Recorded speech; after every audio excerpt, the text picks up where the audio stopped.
According to this report, coffee drinkers were less likely to die from heart disease, respiratory disease, stroke, injuries and accidents, diabetes, and infections, although the association was not seen for cancer.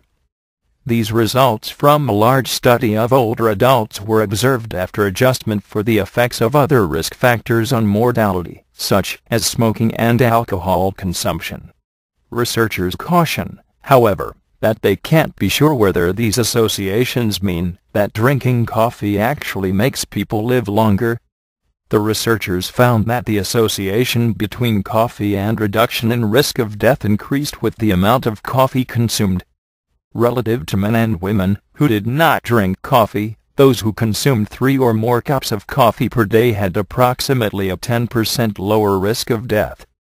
Coffee drinking was not associated with cancer mortality among women, but there was a slight and only marginally statistically significant association of heavier coffee intake with increased risk of cancer death among men. Coffee is one of the most widely consumed beverages in America, but the association between coffee consumption and risk of death has been unclear. We found coffee consumption to be associated with lower risk of death overall, and of death from a number of different causes, said Friedman. Although we cannot infer a causal relationship between coffee drinking and lower risk of death, we believe these results do provide some reassurance that coffee drinking does not adversely affect health. The investigators caution that coffee intake was assessed by self-report at a single time point, and therefore might not reflect long-term patterns of intake.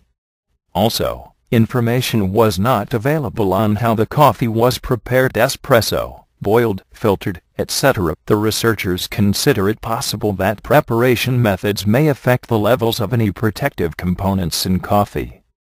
The mechanism by which coffee protects against risk of death, if indeed the finding reflects a causal relationship, is not clear, because coffee contains more than 1,000 compounds that might potentially affect health, said Friedman.